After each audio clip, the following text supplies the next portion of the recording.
everybody. Glad you're with us here today on a Tuesday. Longshore and McKnight, presented by Bud Light. Easy to drink, easy to enjoy.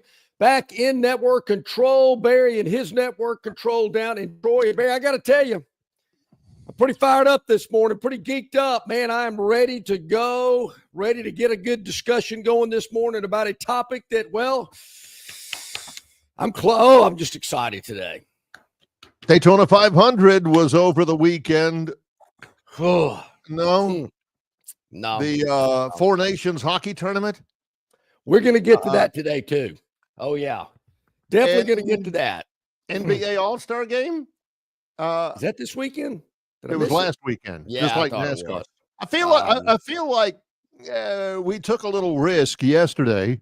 We didn't talk about the NBA All-Star game, and we only just briefly mentioned the Daytona 500. I thought we might get some back chat, but everybody was cool with it. It sounded like. I think, it's kind of dying on the vine, if you will. I'm pretty excited about the Phantom's Daily Dog, but we'll get to that later as well. Glad to be back, ready to go. Good Tuesday. A lot going on in the program. Our normal guest, Bryan Matthews, at the bottom of this hour, auburnsports.com. Travis Reier, top of the next morning, Reier on YouTube, Talking Tide. Barry, what I'm talking about is something that we touched on yesterday. Ross Dellinger, Yahoo Sports. Yes, I like him very much. And I don't know him. Don't know if I've ever seen him or met him. Walked past him at SEC Media Days. Don't know if I have. Yeah, out of the hundreds of people that he has walked past at SEC Media Days, I don't think he's one of them either, to be honest with you. I'm one of the people that I nudged you and said, hey, man, who is that guy? Look at him. Oh, geez. I'll never forget that day we were at SEC Media Days, and Vanderbilt head football coach Bobby Johnson, who looks a lot like Steve Martin. Yeah. He comes walking by, and John waves him over and asks him if he can get him another pitcher of water. I said, John, he doesn't work here. He's the head football coach at Vanderbilt. And John thought about it for a minute, and he said, so how about that pitcher of water? Really? It ain't going to fill itself. Yeah, he was nice about it. He was. At least give him that. But he didn't give you a pitcher of water. So we touched on this yesterday, Barry, late in the show. We had so much else going on, recapping Auburn at Alabama on Saturday. A lot of other good stuff as well. But I was able to pull the article up, read it on the flight home yesterday, got the highlighter out. And as I was reading, and I thought, this looks like a really good back and forth. I'll read a little section and get Barry's reaction. I kind of think I know what the reaction's going to be, but just make it official. Let me start by reading the lead on this piece. It came out Sunday evening. Ross Dellinger, senior college football reporter, Yahoo Sports. I like his work. The title is Sources, SEC and Big Ten building momentum to further expand college football playoff to 14 or 16 teams. And here's the lead. This is we're like, whoa. And I didn't know this, quote, last spring during intense and at times heated negotiations. Greg, shut up. I'm telling you to shut up. And at times heated negotiations, I kind of like that, over the future of the college football playoff, leaders of the Big Ten and SEC threatened to create their own postseason system if they were not granted a majority of college football playoff revenue and full authority over the playoff format. In the end, executives of the 10 FBS leagues and Notre Dame signed a memorandum of understanding handing control over to college football's two richest conferences. Soon they're expected to exercise that control. I didn't know a memorandum like that existed. Are you telling me all of those administrators from all of the 10 FBS leagues, including the Sun Belt and the MAC and the Mountain West and Conference USA and the ACC and the Big 12 all said, fine, you can have it. I'll sign it. Here, you take over. Yeah, I didn't know that even existed. I think if we had known there was some type of memorandum 8, 10, 12 months ago, excuse me, we would have heard that. But I was aware and had heard of some meetings with Sankey and Pitini of the Big Ten and the SEC, kind of wanting to drive the boat, if you will. But I was a little surprised at some of the detail in which Dellinger presented in his piece, and it has been a big topic of conversation. I saw a lot of pieces and a lot of conversation about it on social media, on podcast. A lot of people are talking about this subject. And there again, heard of some rumblings, heard of some meetings that we're getting together.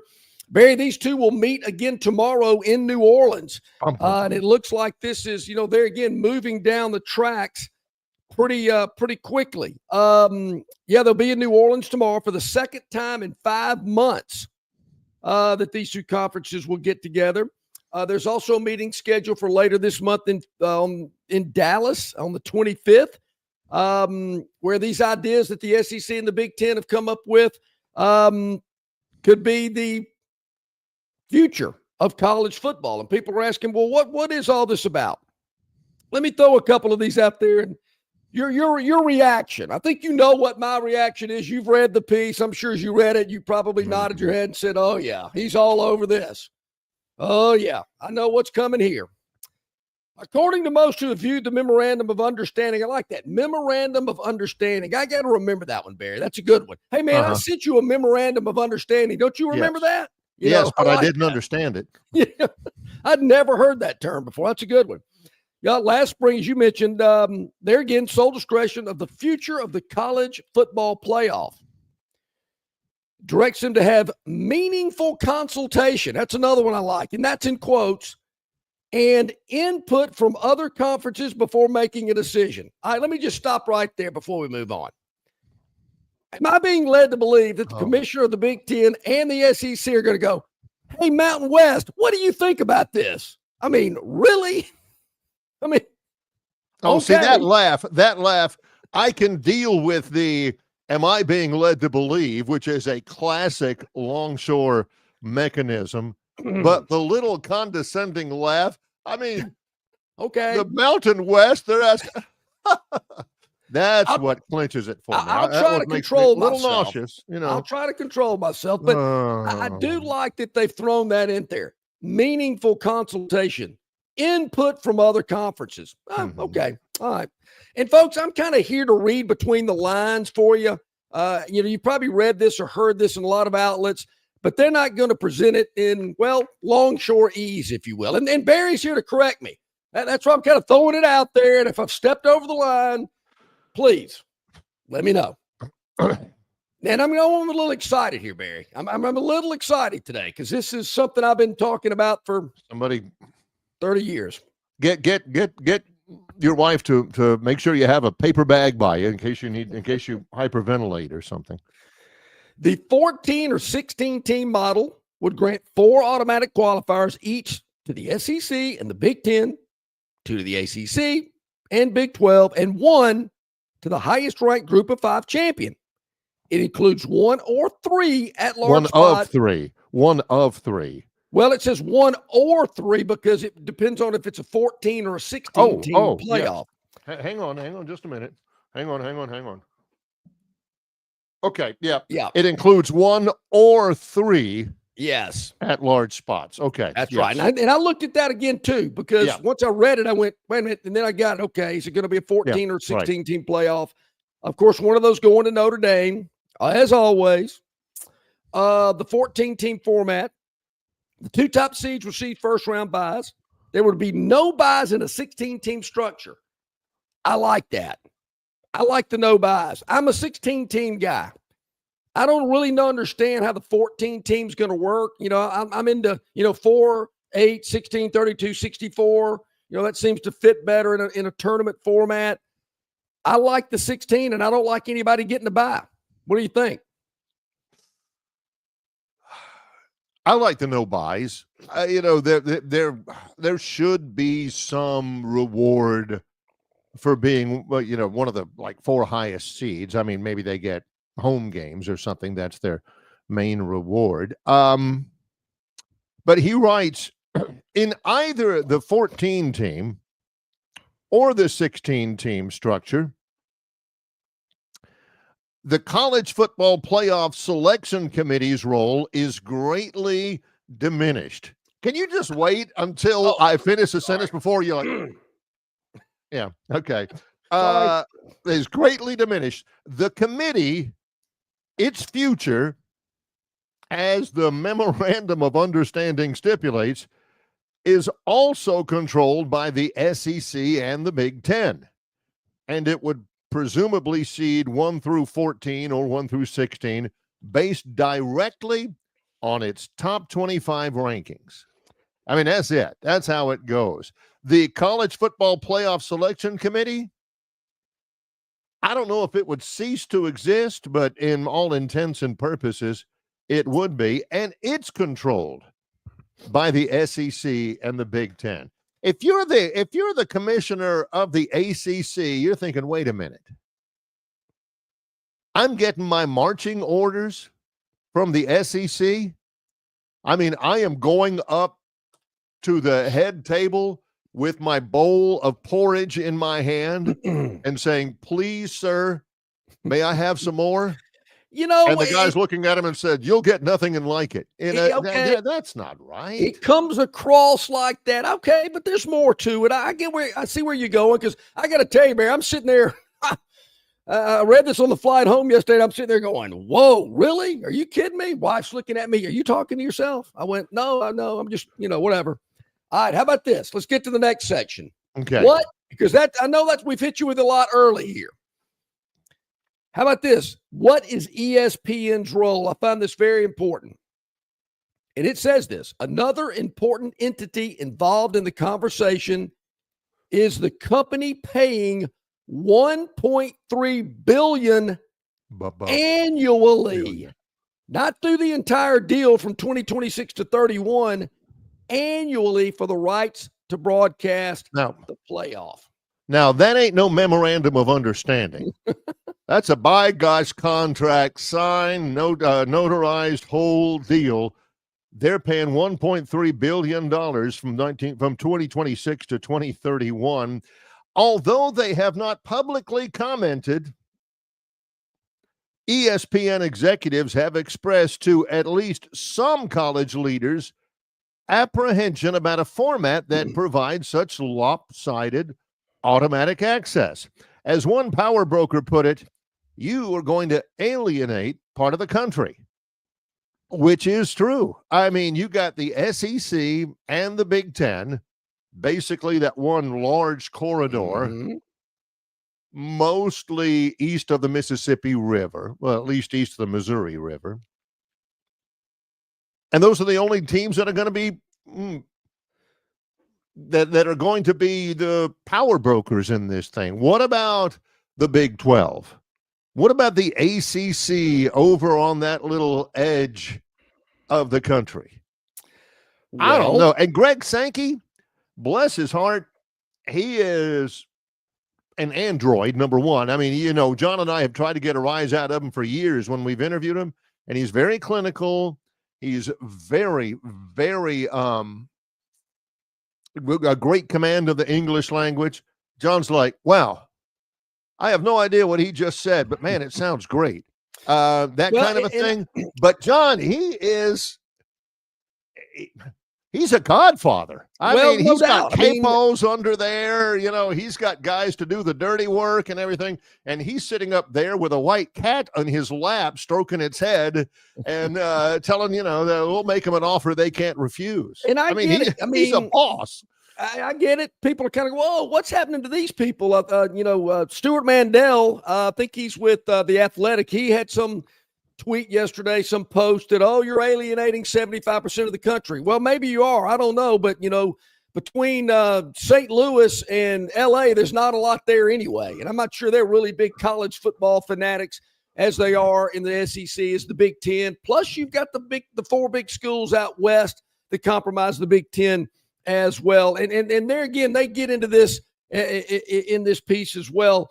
What do you say we take our first break and we'll get into the ramifications? What actually is all this going to be about? What kind of changes could we possibly see? What are they talking about tomorrow in New Orleans? What are they bullet points that they want to make sure they get in place before this, if it ever does, becomes a reality?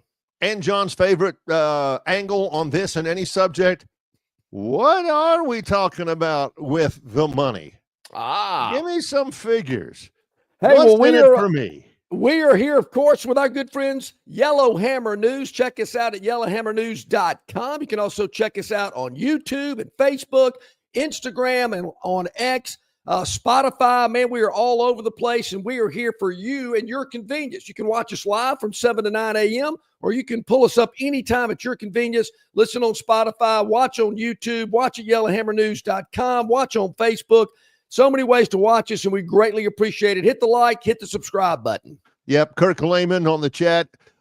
He says, John, you said months ago on your radio show you thought this could happen. Doug Amos said the same thing, 2 power conferences. Kirk, I love you. Months? Well, he actually, has said this for years. Yes, I have, Kirk. Yes, and also, who was somebody asked me, did I run into any dignitaries? Yes. You know, who asked that question? Greatness. Who that asked was that? up there. That was Chris the Bammer. 707 Chris, this morning. I did. As a matter of fact, when I got off the plane, when I got off the plane last night at MGM from DC, I looked over there in the boarding area for the group that was heading back to DC. Bam, Senator Tommy Tuberville. Got an opportunity to speak with the coach for a couple of minutes before he headed back to the swamp. I told him, I said, Coach, I tried to clean it up a little bit for you before you got back. So might be a little cleaner for you. Well, yeah. Let's take a timeout. He's John Longshore. I'm Barry McKnight. In association with Yellowhammer News, it's Longshore and McKnight, presented by Bud Light. Book tee time sooner. Save on every round. That's what you get with the 2025 RTJ Trail Card. Destination golf is closer than you might think. Buy a 2025 Trail Card and save every time you play. Plus, you will be automatically entered into the Trails Loyalty Program. Enjoy 10-day advance reservation privileges at each location. 11-day advanced internet tee times on rtjgolf.com and the RTJ app. Enjoy the benefits of a 2025 Trail Card. It makes for a great stocking stuffer, and you save on every round you play in 2025 on the Robert Trent Jones Golf Trail. In sports, if you think joy only happens after you win, think again. Look at the world's most successful athletes like Serena Williams, Brooks Koepka, and Alex Morgan. They don't spend all their days grinding away. They take time to enjoy themselves, like getting together with friends over a Michelob Ultra, because they know that happiness is the key to winning, and that joy is the whole game, not just the end game. Michelob Ultra. 95 calories, 2.6 grams of carbs. It's only worth it if you enjoy it. Enjoy responsibly. AB Michelob Ultra Light Beer, St. Louis, Missouri. Well, the Crimson Tide and the Auburn Tigers are really hot in college basketball, and so are the deals at Stivers Chrysler Dodge Jeep Ram in Prattville. Alabama and Northwest Florida's largest volume Ram truck dealer is Stivers in Prattville. And at Stivers, they have the largest selection of Ram trucks priced at thousands less than other dealers.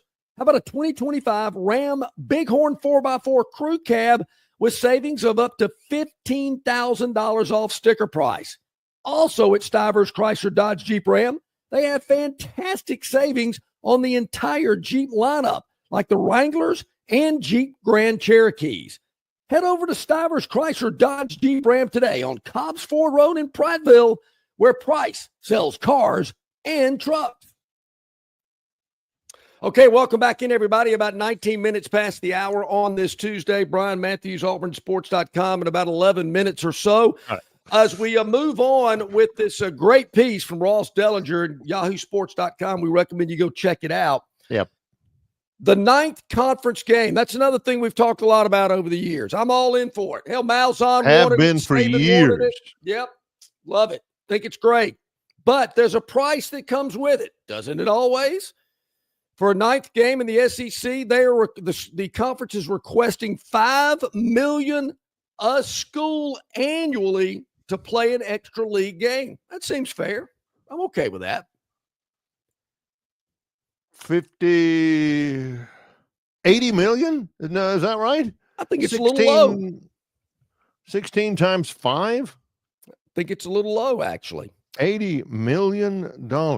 The ninth conference game would then set in motion a scheduling agreement with the Big Ten. Very important here.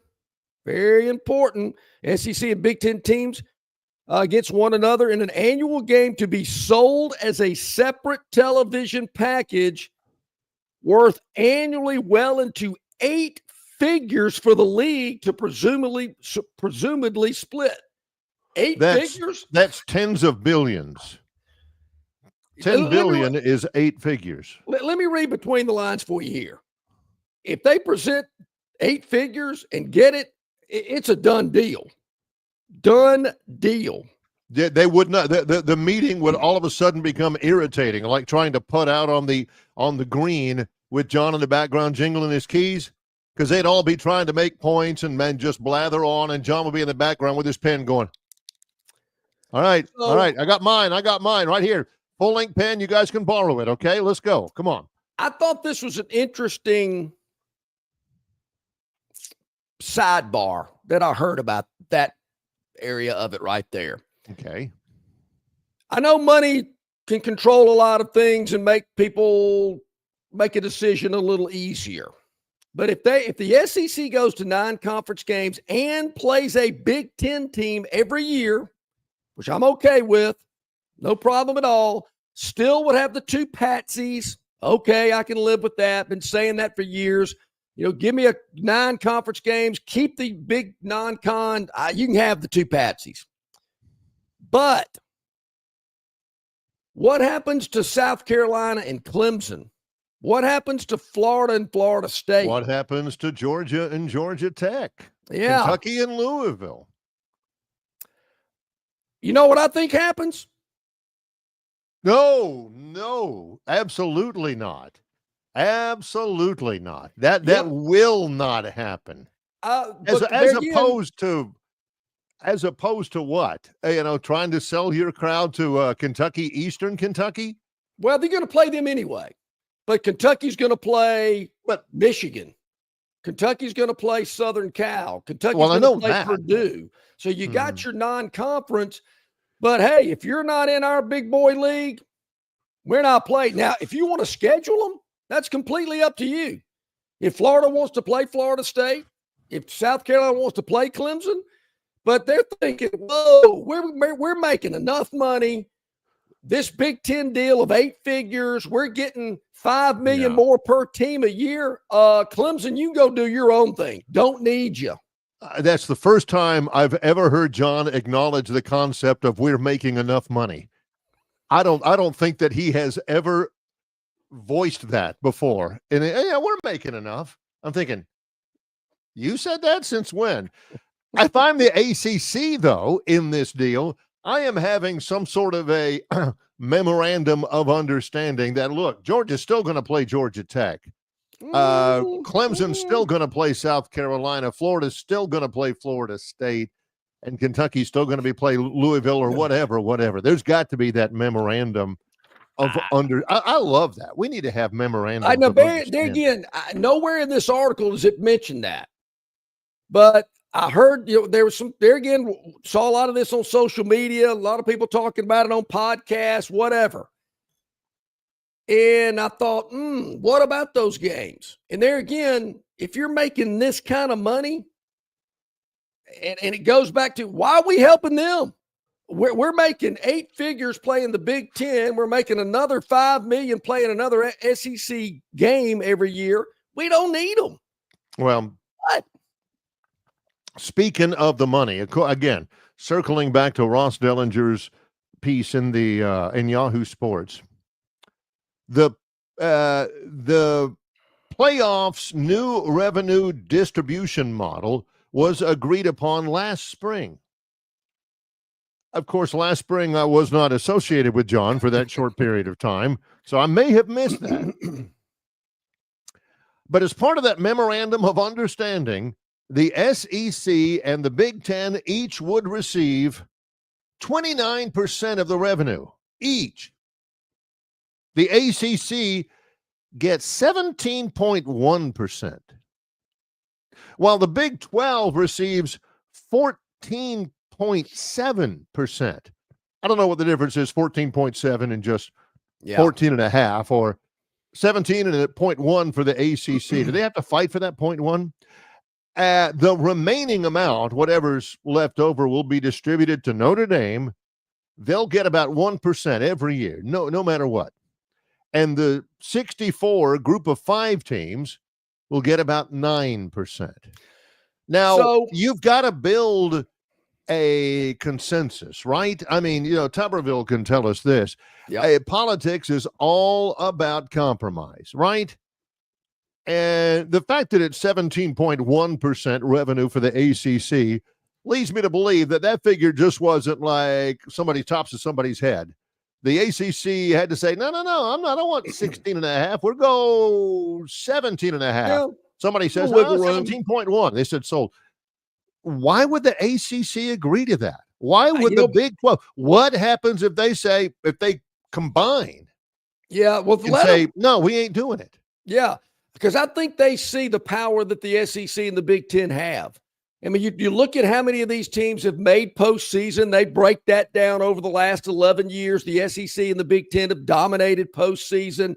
They figures of television ratings and revenue. I think they see this. They really never wanted this to be exposed to the public, if you will, and these big 2 conferences kind of flexing their muscle and showing the world, hey, listen, we're the ones that kind of keep the ship afloat. And now they're pushing their cards to the center of the table.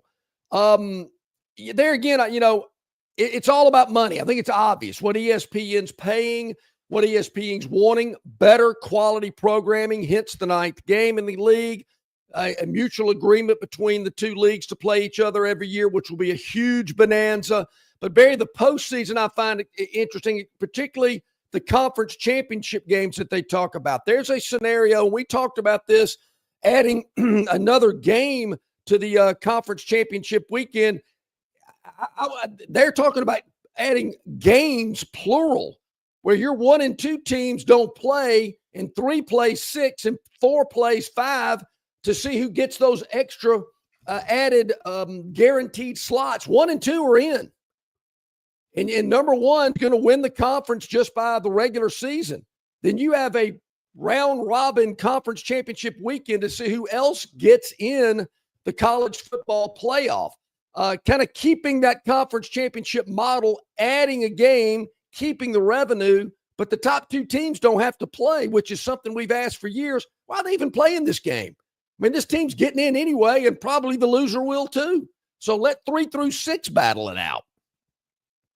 Why not 3 through 12? Why not just have another round-robin tournament? If you're talking about just adding games on, just willy-nilly, why not just, hey, let's just squeeze as many freaking games as we possibly can into this period right here in the interest of opportunities for the student athlete. If the other conferences would agree to let the Big Ten and the SEC have more slots in the 16-team playoff, and I'm saying 16 because that's what I want. It might be 14. Who knows? It'll ultimately be 16. Then they probably would do it that way. But they want to kind of keep, there again, the networks want that conference championship weekend. The conferences like the revenue.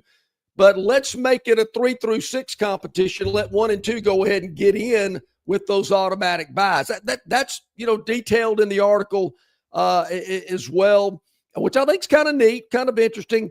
But as I read all this, and I'm all excited, Barry, about 9 conference games and a Big Ten game and, an enhanced conference championship weekend and a 16-team playoff, I got to admit, when I got through reading it, I'm thinking, what happens to the group of 5? How is this going to affect them? Because as I read all this, I'm thinking, where's the group of 5 fit into this?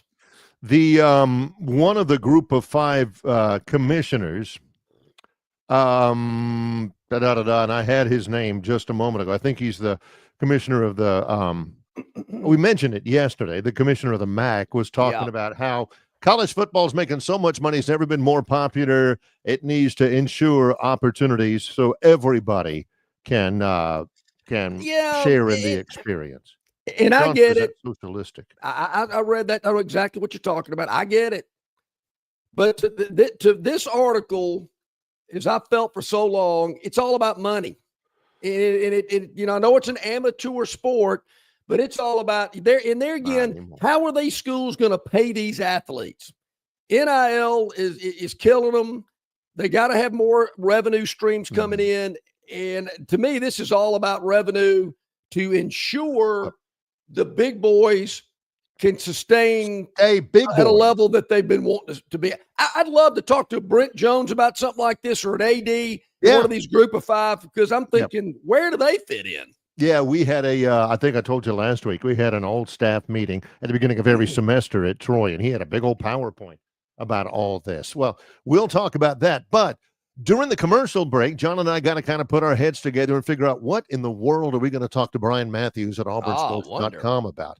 We may come up with a couple of topics because he's standing by next in association with Yellowhammer News. It's Longshore and McKnight, presented by Bud Light. Local banking expertise, the newest innovations and technology, personal attention, genuine hospitality. It's all just part of the Riverbank and Trust difference. They invite you to experience it for yourself. Welcome to banking above and beyond at Riverbank and Trust. Locations throughout the river region, locations throughout the state of Alabama. River Bank and Trust. All guests of Longshore McKnight appear on the City of Montgomery guest hotline. Check out the most interesting and informed personalities in sports covering Auburn, Alabama, Troy, ASU, and all the major teams from across the country. John and Barry have the best guests brought to you by the City of Montgomery. To find out everything you need to know that is going on in the capital city, check out montgomeryal.gov. That's montgomeryal.gov, the capital of dreams. Phoenix Physical Therapy is ready to help patients recover, recharge, and rise. They develop a customized therapy plan for each patient to get them back to enjoying their favorite activities. Their experienced team is committed to providing exceptional care in a professional environment. Whether you're looking to prevent or treat an injury, recover from a recent illness, or recuperate from surgery, schedule an appointment with our clinic and take advantage of our physical therapy, athletic training, workers' comp, and employer solutions service. Experience elevated physical therapy today. Call Phoenix Physical Therapy at 239-9316. That's 239-9316.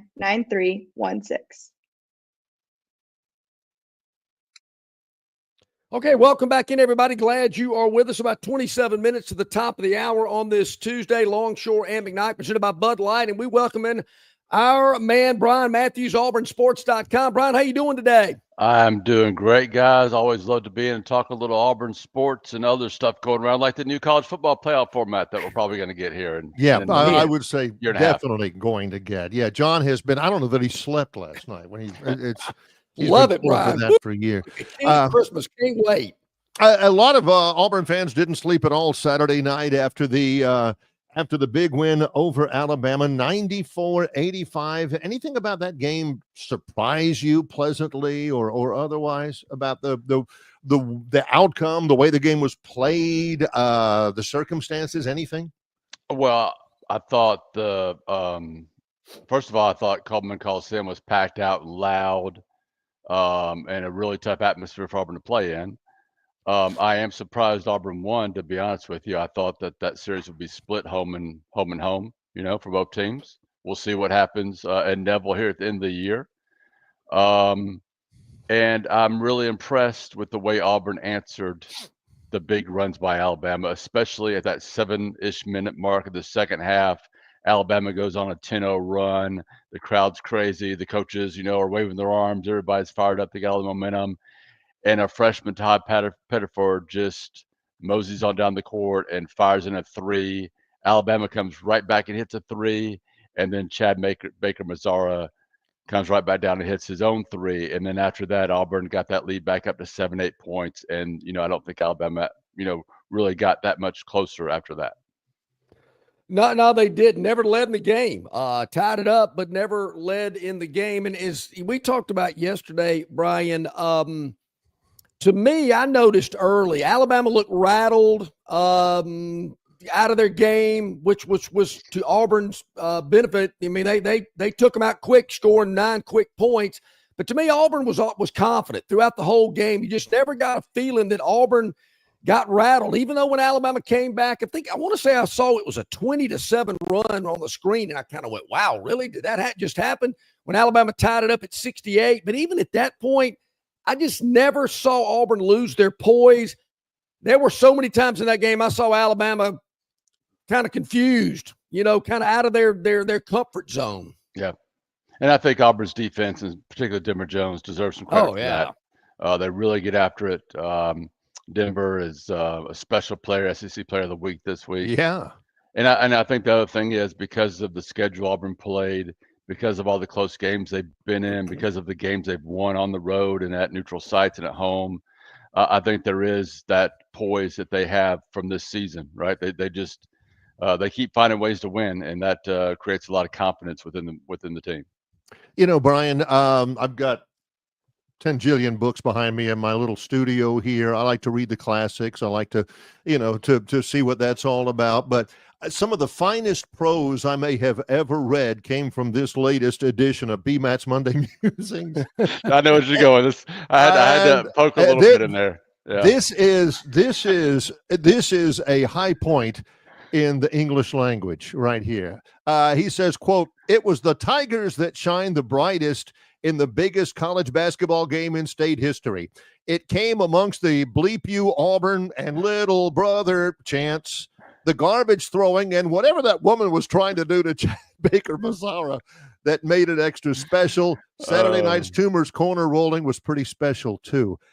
To me, just the mental toughness of being in that atmosphere and playing as well and efficiently as they did.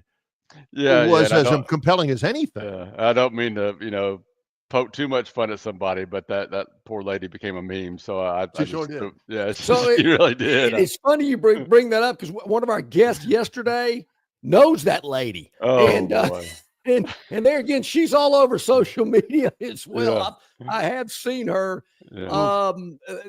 And I'm glad you brought that up and noticed that, Brian, because maybe I'm getting to be the old guy that says, get off my lawn. And I was a kind of a rowdy college student back in my day, but I don't ever recall throwing anything on the field or the court, nor do I recall ever using a 4-letter word about an opposition, maybe under my breath, but I didn't chant it out like that.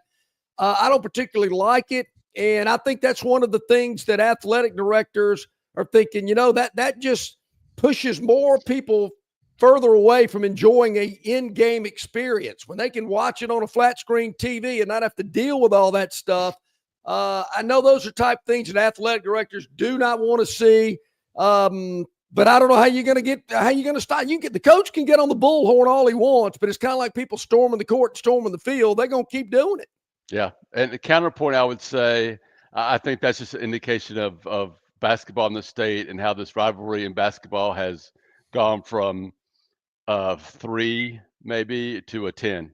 So, I'm with you on the, some of the stuff, but I'm not trying to point fingers or saying Auburn doesn't do similar, put that stuff aside. I think it's a sign of what basketball means in the state and how much bigger it's gotten and how much, you can have a little fun when it's a good rivalry like Auburn, Alabama, right? There's a reason the Iron Bowl is the best college football rivalry in college football, period.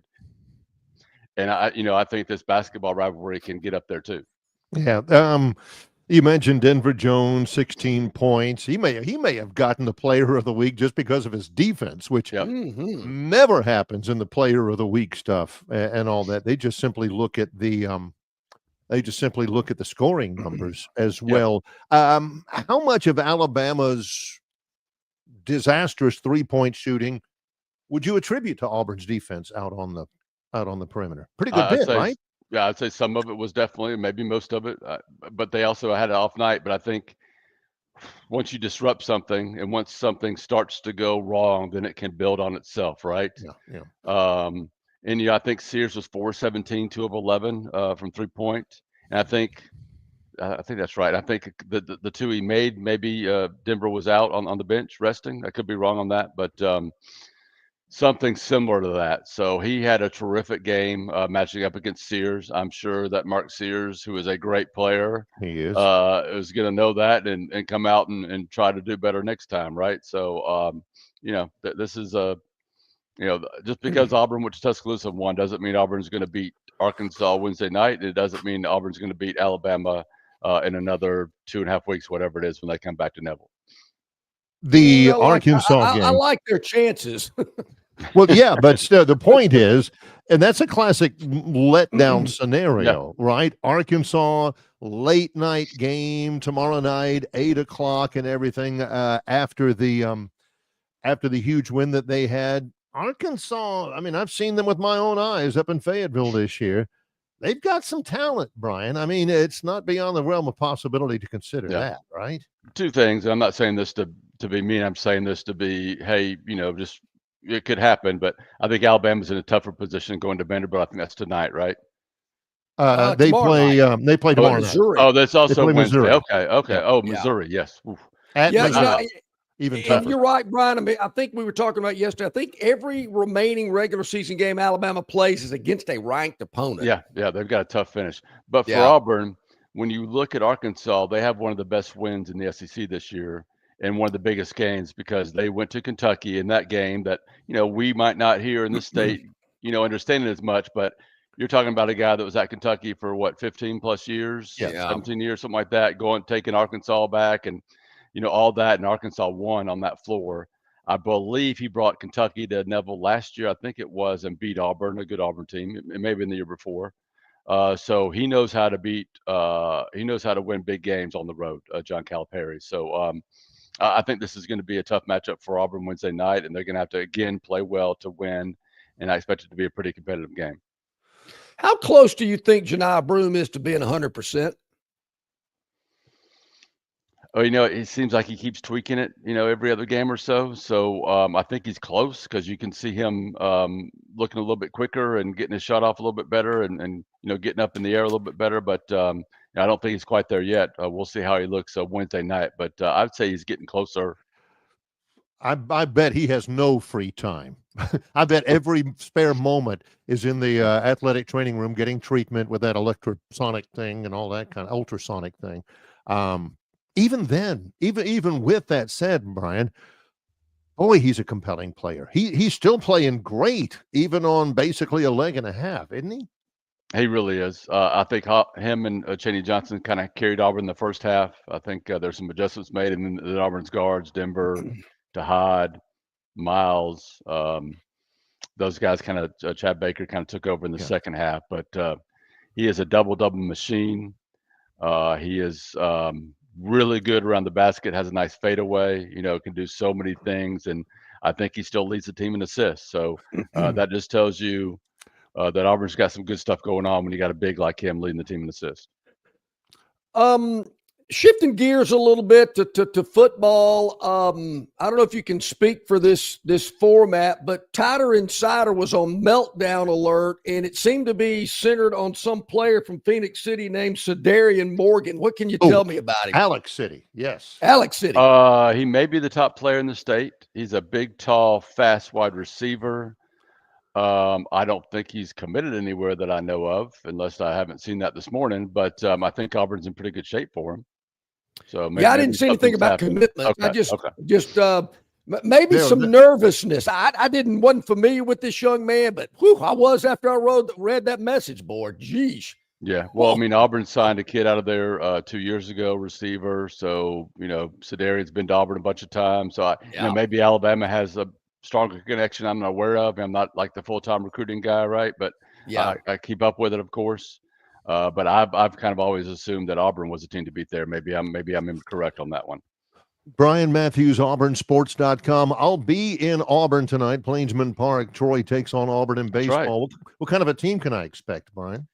A team that Butch Thompson was not pleased with after the first weekend. They took 2 out of 3 from Holy Cross, but they really didn't do much until Holy Cross kind of ran out of pitching around inning 5 of game 3.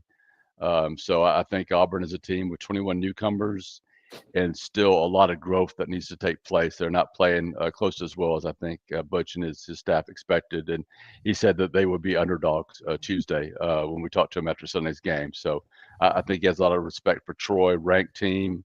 Yeah. I don't know his name, but I think they've got one of their hitters who is just an All-American type guy who can really, knock it around good. Yeah, So, from Opelika, Brooks okay. Bryan. Yeah. There you go. There you Yeah. go. So, I think they're expecting a very competitive game and going to have to perform well tonight to come out with a win.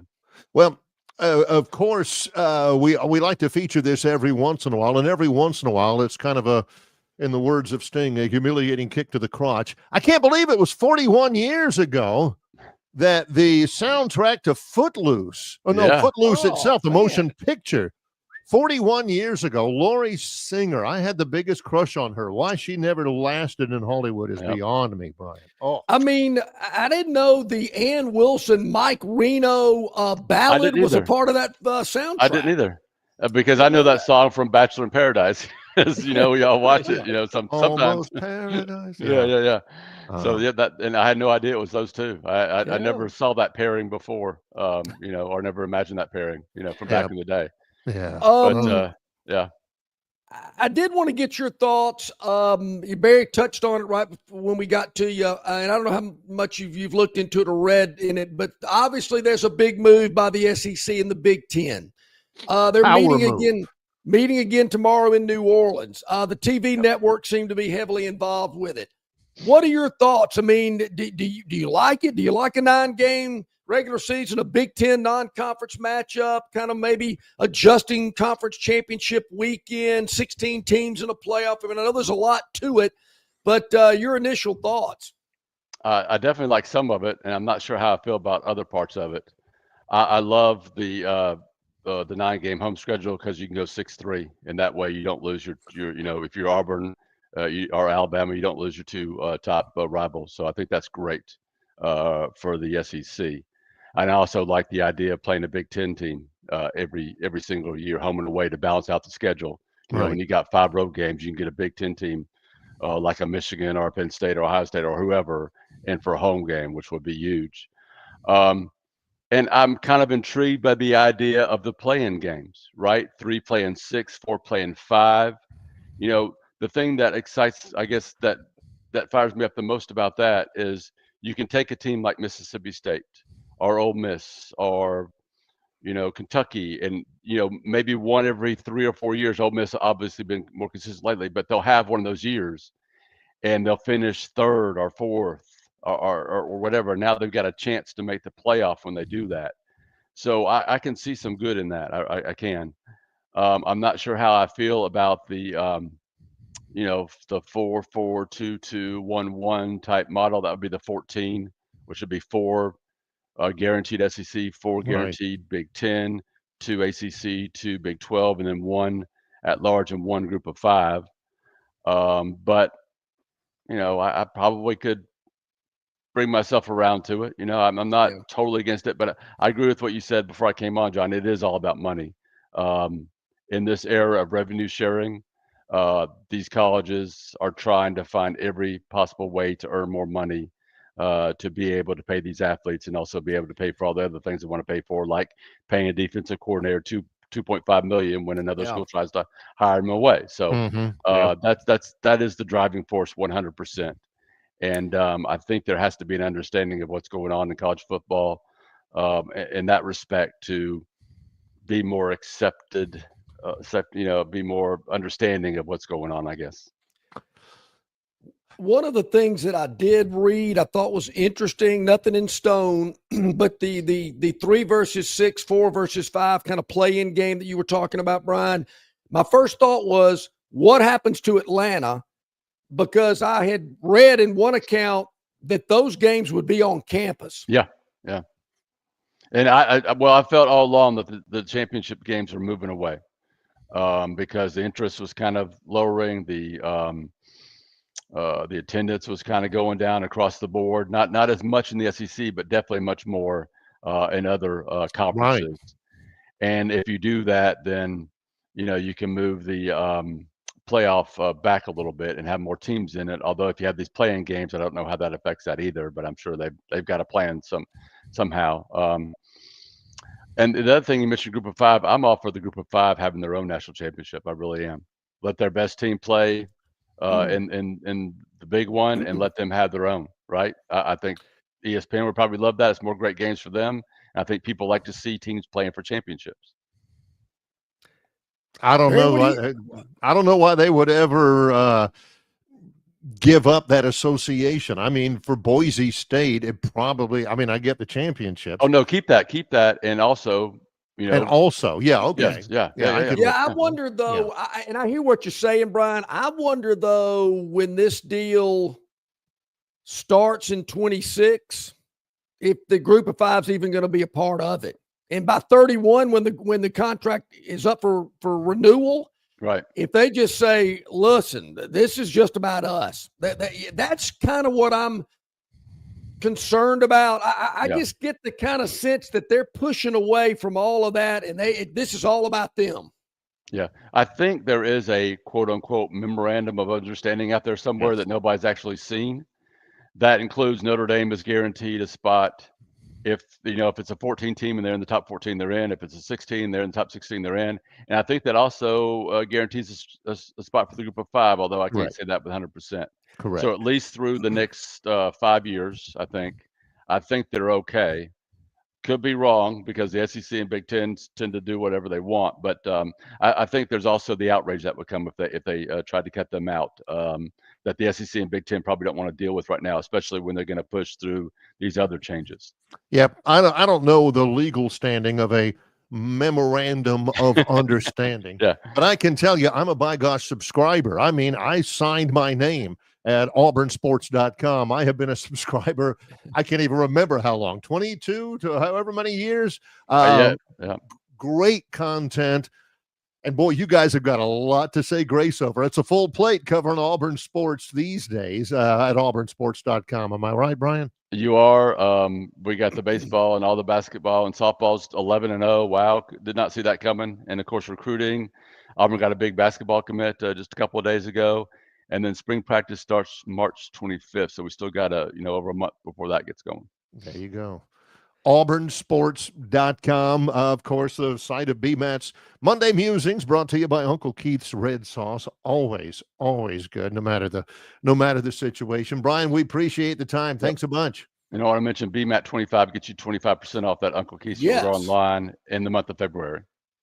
You better believe it. Take advantage of that discount. Exactly. You, Brian. So much for reminding us about that, Brian. Thank you, buddy. Good stuff. Bryan Matthews, auburnsports.com, on our City of Montgomery guest hotline. Man, got a lot of great comments coming in on our River Region Straw chat line. You can email longshoreandmcknight@gmail.com, part of our Marguerite's Exquisite Jewelry email inbox. At the top of the next hour, Travis Reier on YouTube, Talking Tide.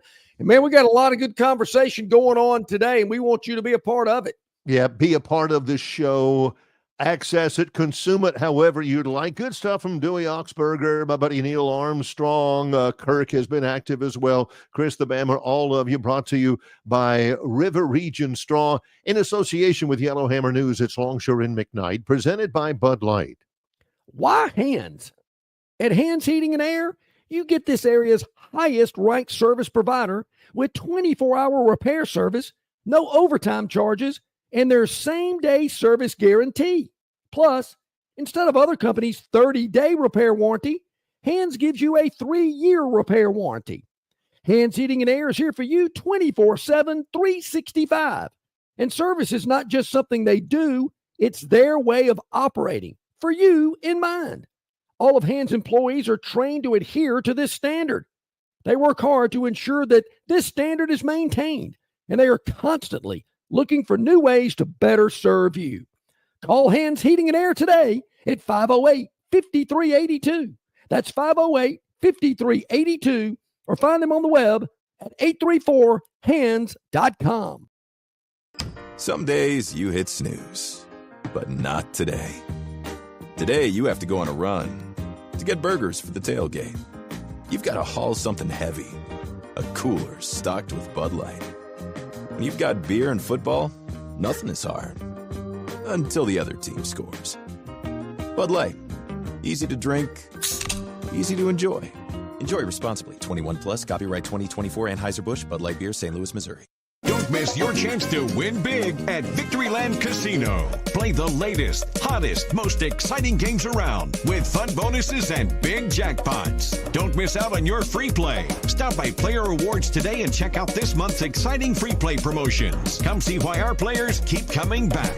You'll have more fun at Victoryland Casino, where you can be a winner too. Victoryland Casino, located off I-85 exit 22, Shorter, Alabama. Must be 21 or older.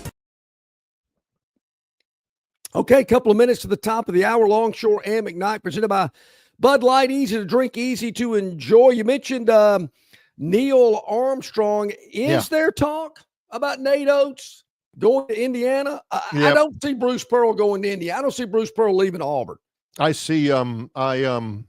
My buddy Neil, saw him last night at Baumhauer's Victory Grill, eating out with the family. One of my favorites. Awesome. He says on the chat line, does Oates or Pearl go to Indiana? Lots of internet talk about it. Not sure if Indiana is after either one, but that's what I'm reading from the talking heads on the internet. Thoughts? We've talked about Oates maybe will be a candidate at Indiana. That's about as far as either John or I have gone, is that we would not be shocked if they showed interest. Pearl is 64 years old. And he was almost in the salvage bin when Auburn offered him the job. So I know there's some gratitude there. They have given him everything that he could possibly have wanted or are in the process of. So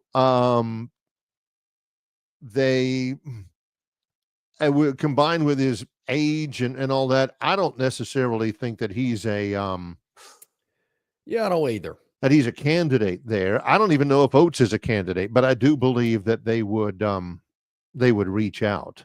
I just think, Barry, you're going to hear Nate Oates' name just because A, he's younger, B, he's from up in that area, C, he doesn't really have any deep roots in the South. I mean, and then probably A's number one's probably money, but Alabama shouldn't have a problem with that. But you'll hear it. I think you'll continue to hear his name as a possible candidate at other schools. Yeah. We were talking about Bryan Matthews in the piece at auburnsports.com, where he was talking about in BMAT's Monday Musings about, he said, the Tigers shined the brightest in the biggest college basketball game in state history. I agree with that. That's the biggest I've ever seen in state. And he says that it came amongst the bleep you Auburn and little brother chants, the garbage throwing, and whatever that woman was trying to do to Chad Baker Mazzara made it extra special. I heard those chants. The little brother chant, I mean, I've heard that before. The bleep you Auburn collectively with an entire group of people, I had not heard that. I've heard it from individuals. Well, you know where it started, Barry? Because the school and the athletic department and the athletic director wouldn't stop playing Dixieland Delight, where this all started when they put their own lyrics and new words into that song.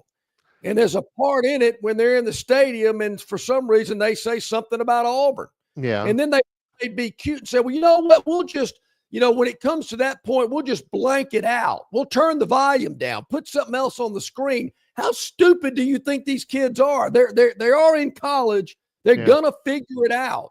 But they know they let them do it, and they let them play. And the kids are like, at the end of the game when they've beaten somebody by a late field goal. But, to me, I put that on the athletic department, the athletic director.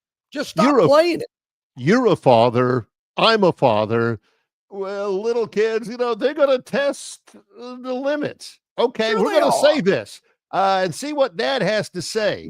And if Dad comes down hard and said, that's not acceptable, you can't do that, you're better than that, not in this family, then they say, okay, I understand the limits. I ain't never going to do that. The Alabama student section was like, Well, nobody's saying anything, so it must be Sure. cool. Let's do Yeah, a little bit, let's they're gonna let's keep push doing the it. edges a little bit more. They want them to come, and I get it. You want them to come, you want them to be rowdy, you want them to be, a home court advantage, Yeah. but you got to do things that'll control it and contain it, and letting them play some song at a football game. To me, if I'm a college kid, well, hell, they don't care. We're still doing it. We found a way around it so we can drop the F-bomb at the 3-minute mark of the fourth quarter. To me, the song is stupid. It has nothing to do with Alabama athletics. I don't know why it ever became popular. I'm sure these recruits today hear that and go, what the hell is that they're playing? What is that pumpkin song that they're playing and everybody's singing it? I'd get it out of there for recruiting purposes, number one. But it just is stupid. It's dumb. And I know Alabama fan, Longshore, shut up. What are you saying? Blah, blah, blah. Get over it. Move on. That's old news. Find something new, kind of like that $1 Million Band. Give me something new, not the same old stuff for the last 40 years. And they're just set in their ways and they think, hey, we can do it. No big deal. They're not going to do anything to us. It's embarrassing. It is embarrassing. The other part, again, it ended up being fairly comical about Chad Baker Mazzara. Nobody got hurt, but that lady in the end zone, she was on the baseline. Yeah, she was about to bow up to Chad Baker Mazzara. I don't know what she thought she was going to be able to do, like intimidate him or something, or just scold him, or actually take a swing at him. But Ty says the video of Baker Mazzara when he went into the stands showed a douchebag Bama frat boy shove Baker Mazzara into her. Now, I haven't looked at it enough. I have seen the exchange. I saw it like once or twice, and I'm thinking, I didn't see it live, but I'm thinking, what in the heck is she trying to do? And the picture of her, she was ticked. She's hot. She was not happy. Now, how did hot in the non-physically attractive kind of way? He's talking. He was hot. He means she was mad. How did he describe that guy? A frat? How did he know he was a frat boy? Douchebag Bama frat boy. That is a generalization, Ty. We don't believe in generalizations about a particular segment of our society. That's too good. Just because he was wearing a quarter zip, and just because he, had on the ball cap with the Ralph Lauren polo thing on the front, and that does not necessarily mean he was a That's Bama a huge generalization there, Ty. Yeah, we don't believe in generalization. Yeah. Hey, let's bring in our friend Travis Reier on YouTube, Talking Tide. Travis, good Tuesday to you. Hope you're doing well. Doing great. How are you guys? We're doing really well, Travis. We've been waiting for you because you've always, for lack of a better phrase, been the voice of sanity among us. I know that concerns you. But what was the difference in the basketball game Saturday afternoon in Tuscaloosa? What did it come down to? Well, I guess you could say right out of the gate, Auburn gets out to the 9-0 lead, which was important, I thought, for the visiting team in that game, and Tigers end up winning by 9. So sometimes what happens very, very early shows up very, very late. But between it all, give Auburn the credit, because every time Alabama made a run and got it to a very competitive situation, the Tigers ran it back out. So, kind of a continuation in some ways. Alabama struggles in terms of three-point shooting for a lot of that game. And then sort of the mystery that's been Mark Sears at times this season. Just has struggled to put together 40 minutes throughout this season. Still a very, very good player. And I think the good thing for Alabama fans is that this guy's got it in him. And in college basketball, it's more about when than it is how often you do it. And as we saw in last year's NCAA tournament, they got it from multiple guys. They got it from Jaron Stevenson. They got it from Grant Nelson. They got it from Sears during that run. And this is still a really, really good basketball team. They dropped a couple of home games in the league. I think that's a little bit surprising. Not so much Auburn, but going back to the Ole Miss loss a month or so ago. And if you're looking for a bright light, I guess it's that they've been perfect on the road in the SEC, and that's going to be important with the trip to Como coming up midweek. And then you're still looking at the trip to Auburn. You're still looking at the trip to Tennessee. This 6-game stretch to end the season isn't going to be a cakewalk by any means. Yeah, I think Florida's in that rotation as well. Yep. They're playing right. Everybody they're playing from this point on is ranked. So, yeah, definite tough road. My impressions, Travis, Auburn just looked confident. I mean, you mentioned the 9-point lead early, quick, the quick threes, and they just from that point on, I mean, never lost their confidence, looked to be in control, never were rattled. Even when Alabama was able to tie it up late, I think it was a 20-7 run. They came back, took care of business. On the other side, I saw an Alabama team that did look a little out of sync, a little out of sorts, a little rattled. Things weren't going their way, and then they just kind of, I don't want to say panic, but just got out of their rhythm. Yeah, and for Alabama, if the threes aren't going, the twos have got to, and that means shots right around the rim, and they weren't very good in that regard either on Saturday. And that, again, credit to Auburn for making it difficult in those opportunities for Alabama. And I agree. I think maybe the surprise with this Auburn team is that there are new pieces. Absolutely. I mean, there are some staples. There's no doubt about that. But they put this team together in large part, or at least in a good bit, to the work they did in the transfer portal. And it's just kind of proof that we've seen teams that have been assembled like that, whether it's football or basketball, and that sort of team dynamic, the cohesion ends up being a shortcoming for some of those teams. Doesn't look that way for this team. They look very connected, and they look very, very comfortable with each other. One of the things I think was a credit from game day throughout the game itself. Bama fans filled up Coleman Coliseum. I mean, I've seen it filled before, but, man, they filled it up, and there was some juice, Travis, which sometimes has not been the case up there. Yeah, it was just it was a great day for basketball in the state of Alabama. I mean, it was game day early. You had a competitive game. Obviously, Auburn controlled it for much of the game, but give Alabama credit for doing what it needed to do to, give itself a chance. They were late in the second half, and it was fun basketball to watch too. I mean, it was a game played in the 80s into the 90s.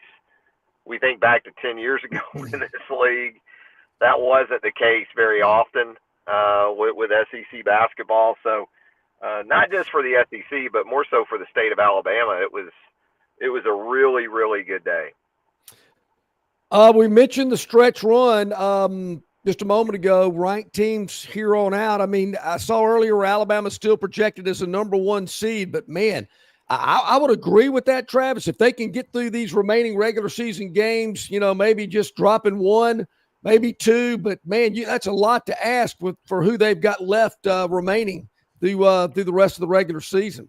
Yeah, I mean, starting with the road trip to Como, where Missouri's been very good at home this season. And then you think about going to Knoxville and Auburn. Those are just the 3 road games that you've got. But even at home, what you're going to have to deal with Kentucky coming up on Saturday. The Gators coming to town will not be easy work by any means. So that's where, though, I think Alabama's non-con could help them too, as far as if they do win 3 or 4 in this stretch, they go 3-3, 4-2, maybe maintain that place as a 1 seed even in a scenario like those. But also, as we know, I mean, the 1 seed is a great tweet for your graphics people and your marketing people. It really is. I mean, you want it for that achievement in and of itself. But if you'll make me a 2 and give me a draw that's more favorable as a 2, give me that over a 1 and the draw comes out and I go, man, starting in the 32 even, we're going to have to fight for our lives to get to just the 16 or the 8. Travis would be a great defense attorney, John. Yeah. Okay. So you'll give me 2 years probation, and I'll settle. Yeah. Yeah. I'm plea bargaining already. Yeah. Let's switch gears, Travis. So Barry and I've been talking a lot about this yesterday and today. I don't know if you've had an opportunity to read Ross Dellinger's piece about what the SEC and Big Ten are up to. I know they're meeting again tomorrow in New Orleans, but it's some big news, and it's a lot of to digest. But man, 9 conference games, a permanent game against the Big Ten, expanded conference championship weekend, 16 teams. Billion-dollar deals with ESPN. Man, your thoughts? Yeah, when we first heard a while back about the scheduling alliance between this sort of unholy union of the Big Ten and the SEC, it made you think, oh, well, that kind of looks like where we may be headed with big-time college athletics with the Big Two. So, no doubt, seismic is the potential. But, yeah, when we first got whiff of that, it made you think, well, that may not be good news for a lot of college athletics, and understanding that the SEC, the Big Ten, whatever happens with that, they're not capped by any means in terms of membership or how that big pool might eventually look. And I think that's interesting, Travis, because we talked about it earlier. One of the scenarios, if they do play 9 conference games, they do play a Big Ten game. What happens to Florida, Florida State, Clemson, South Carolina? Could they possibly, those schools maybe morph into this Big Ten SEC agreement? They could, Duke, Carolina is fascinating to me. What happens with that duo? So I think that's all in play. I would think anyway. Those type of programs, those type of athletic departments, starting with football and then right there with hoops, they're not getting left out of anything that might be coming down the pike in that regard. Yeah.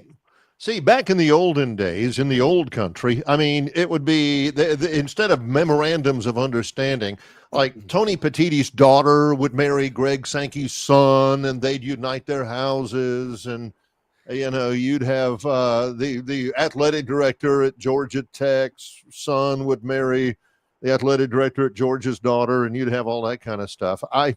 Some things are just kind of etched in stone.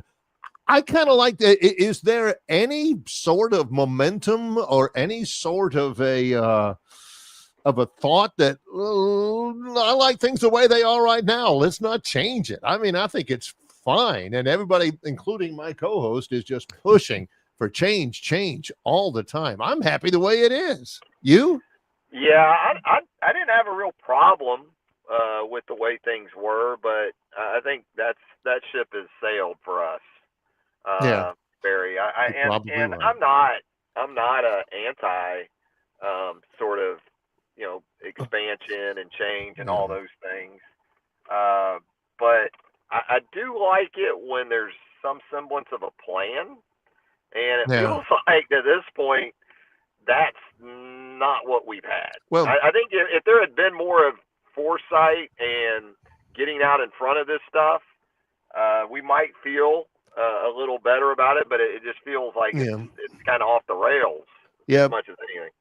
I'm not, always looking for, hey, what's the newest and what's the best? And I don't think Travis is either, really, for anything other than chicken salad. I'm very traditionalist on that, though. Yeah, but you keep searching, you keep looking. Yeah, I do. I like to put it all to the test, and see what's what. But no, the point's a good one in that. I guess we like a mix, but we are always. You're right. We're trying to find that taste that maybe we haven't had before, but it really hits. And I get the sense, Travis, that there again, a lot of this centers around NIL. Got to have increased revenue streams to be able to sustain these NILs for these schools all across the country. And, when ESPN's spending over $1 billion annually, they're talking about 8 figures to get an SEC Big Ten game played every year. I mean, the numbers are just astronomical. But I guess these two commissioners feel like if we're going to keep our athletics, particularly football and basketball, at the highest levels, we're going to have a lot of money to be able to do it. Yeah, I mean, this isn't going to be let's do it for the just the exposure and the interest alone. There's a lot to facilitate now in collegiate athletics. Remember when we thought the facility arms race and those things were kind of just crazy to us. Some of the numbers we thought $14 million for a dining facility at Alabama was just nuts, you know? Yeah.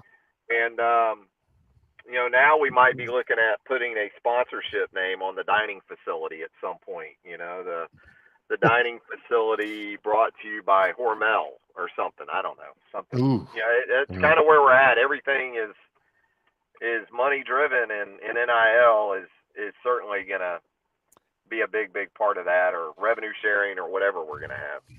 All right. Oh, John's working up something here. I had a question, but John's got the. You just triggered something that we brought this up years ago, and I think now we're even closer to it. Let me come up with something. McDonald's Stadium at Bryant-Denny Saban Field. You know, Pepsi-Cola Jordan-Hare Stadium. I see a day when there's going to be corporate logos on stadiums around the SEC. As a matter of fact, I think Kentucky's got Kroger. Kroger. Yeah. So I think you're going to see some of those things happen. Yeah, I think it'll be little more palatable if it's like Milo's Stadium at Bryant-Denny Saban Field or something like that than McDonald's. Yeah, I know. I get it. Yeah. I think fans can stomach that a little bit better if it's at least something not local, but regional at least. You know, like a bank that's regional that we know has been very involved in SEC athletics in recent years. Maybe things like that. I agree. I think it's inevitable to kind of continue to fuel the beast, feed the beast, especially with the appetite of the beast growing exponentially like it is. Yeah. I think you're going to have to consider all streams. My final thought here, Travis Reier on YouTube, a lot of content throughout his account. The NFL Scouting Combine is next week in Indianapolis. The draft is in Green Bay in late April. So my question is, what's the biggest need for the Jacksonville Jaguars? Interior offensive linemen or outside offensive linemen, tackles? You know, because got to be somewhere there, right? Yeah, they just had their entire scouting department together for like 10 or 12 days of early draft process meetings where they went through stacks of positions on a daily basis. One day it was corner, one day it was wide receiver. And 2 other needs. I think what came from that is that based on where they're picking at 5, it sounds like they're very interested in interior offensive line, although picking at 5 might be a little early for a guard. Okay. And then defensive lines of scrimmage, I think, is maybe where they're looking at initially. The wild card in all that is if somehow Travis Hunter drops to you at 5, then what? You know what I mean? If these quarterbacks go early or somehow it works out, which I don't think he will, but if he drops to the Jags at 5, you might be all about the lines of scrimmage, but that guy you got to seriously consider taking there as a best player available type of candidate if it worked out that way. Ooh, that's going to be interesting. Looking forward to it. All right, Travis, let our viewers, let our listeners know how they can find you. I know you got a lot of great content talking about a lot of great things from the Jags to Bama football to chicken salad to you name it. Tell them how they can find you. Yeah, I'm on X at Travis Reier, TravisReier. Also on YouTube, Reier on YouTube, right there on YouTube. Yeah, great stuff. Always appreciate it, Travis. Have a great day.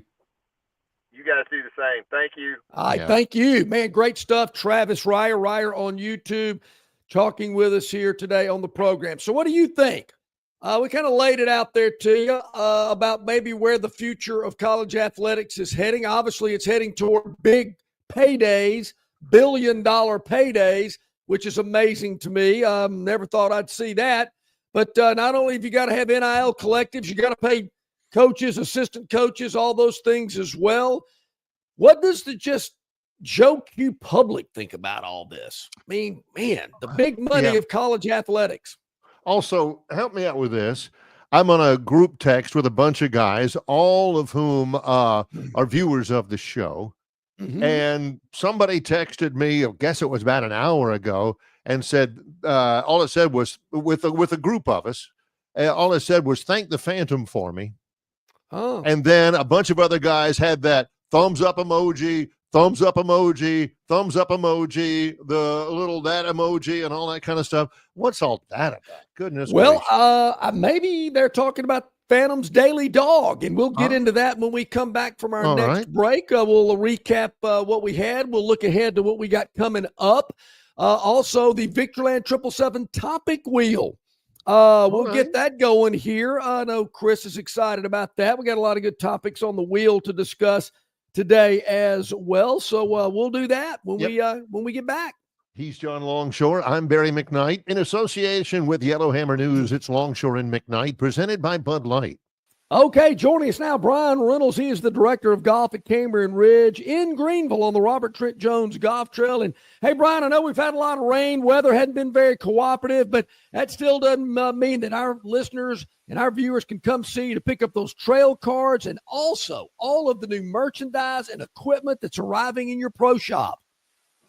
That's right, guys. We've got the new TaylorMade Q35. We've got the new TaylorMade Elite, named after the old founder of Callaway, Ely Callaway. We got the TaylorMade. We got the Ping. The apparel's rolling in left and right, whether it's Peter Millar, Vineyard Vines, Straight Down, Southern Tide. We've got it all coming in right now. Puma. Shop's getting full, running out of room, so we need folks to come buy some stuff. It's getting thick in there. I love it, Brian. Man, you are just packed in with new merchandise and apparel for the upcoming golf season. And speaking of that upcoming golf season, that trail card will pay for itself in no time. Folks need to go ahead and get that 2025 trail card. That's right. It pays for itself the first time you use it. It takes your golf, whether you're playing, in Greenville or at Prattville, somewhere around the $46 to $56 price range.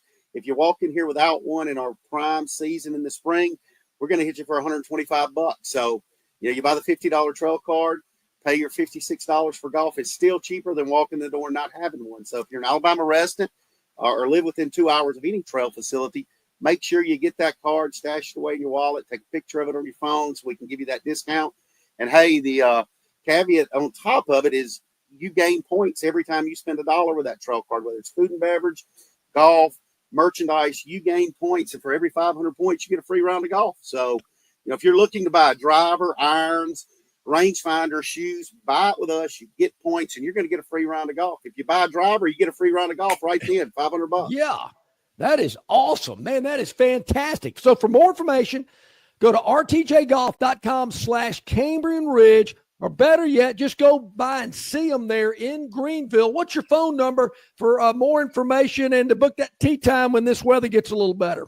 Just give us a call at 382-9787. I'm sorry, 382-9787, and we'll get you taken care of. Awesome. Brian, thank you so much, my friend. A lot of exciting things going on down there at Cambrian Ridge. We'll see you soon. Thanks, guys. Okay, Barry, I understand there's some cold weather that's going to be heading our way. We're not out of the woods yet when it comes to frigid temperatures. And our friends at River Region Straw remind you they got plenty of seasoned firewood to keep you warm. So give Kenny a call or text today, 669-5959. That's 669-5959.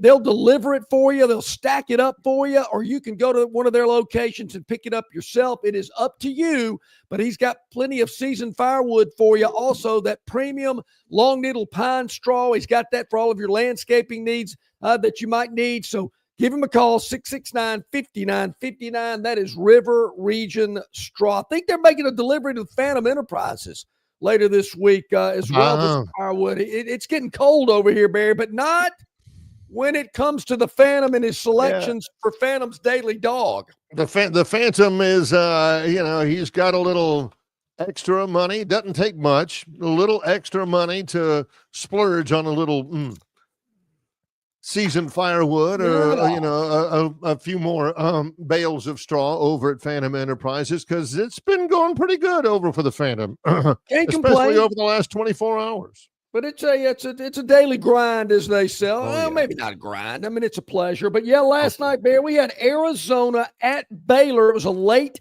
tip. You might not have stayed up to watch the finale. You should have because we had Arizona catching 1.5. They win the game outright. We love a dog we think can win the game outright. Arizona was a perfect fit last night. I don't get it. And to the Phantom himself yesterday, he said, I don't get it. Why in the world is Arizona number 19 in the country? Yeah. Why are they a dog? But hey, the Phantom doesn't set the lines. He took advantage of it. Cha-ching, the Fighting Georgia McKnights. Yes. My niece, she was in the stands at that one last night. They ended up paying off for the Phantom. And what I love and what people are really responding well to is there is a daily dog every day for the Phantom. Sure. Stuff. That's exactly right. So got a winner to start the week off with the Arizona Wildcats last night. Let's do it again tonight. Yeah. And we're going to go to the SEC tonight. 3 games. There are 3 games in the SEC. Barry, we're going to take the Texas A&M Aggies catching 2.5 at Mississippi State. This game's at 6:00 on the SEC Network. Of course, A&M coming off a win at home against Arkansas over the weekend. Mississippi State coming off a big road win against their in-state rival, Ole Miss, won the game in Oxford. I see a little letdown tonight for the Bulldogs. There again Tuesday night in Starkville. Not much excitement there. A&M comes in as the 7th-ranked team in the country. Yeah. As a 2.5-point underdog. Go figure. Here's a trivia question. I'm sure the Phantom knows this. The longest current winning streak in the SEC is 5 games. Who's got it? The Texas A&M Aggies. And they're an underdog tonight? You got to jump on that. Something a little fishy like about that one. like So we're taking Mr. 3-piece suit tonight. They're in Buzz Williams. Yeah. Oh, that I love that. Dog A&M plus 2.5 at Mississippi State tonight. All right, before we get to the wheel, and I don't want to be, I know we're going to talk about this subject a lot. Right. And there's going to be a lot of reporting on it. The SEC and the Big Ten are meeting in New Orleans tomorrow. Yeah, I thought it was interesting. Why New Orleans? They want to go out to a good meal, have some good food while they're down there. I think it's very important where you go to meet. Some cities are good for meetings, others are not. Sometimes you choose a place because you want to be kind of out of the way. You want to do this kind of undercover. But Sellers, Indiana was booked, I think. What is that place? Now that's old school. Hey, and I saw Tuberville last night. It's all coming full circle. What is that place? A Dancing Rabbit or something? That's in you might. But listen, this is the SEC and this is the Big Ten. They can't do like Godfather 2 and go on a rooftop in Havana with Hyman Roth. Wherever they go, you're going to notice them. So why not just go ahead, head to the Big Easy, have a few hurricanes at Pat O'Brien's and just embrace it all, Greg and the boys are down there from the SEC because they maybe think, this would be a good spot to have SEC Media Days. Now, I know we've talked about that before because I think they're probably a little nervous that nobody would come to the meetings the next day, but who knows? But okay, why not have Media Days in New Orleans? I've always wondered that. I can tell you this, every year the Sun Belt Conference has media days in New Orleans. And believe me, there's some guys that come in whenever I'm, in to do the show, and they're coming in and they got their headphone amplifier knob way down. Like at 1. I got mine at like 8, and they got theirs at 1, and they're like, all right, yeah, so we're back on the air. you got to be it responsible happens. when you go to places like that. But I don't know, That's I just right. thought it was interesting. But I think, Okay. Wednesday we should be hearing a little bit more about this. Barry, I cannot see any reason why this will not happen. It looks like there's so much that's already been done.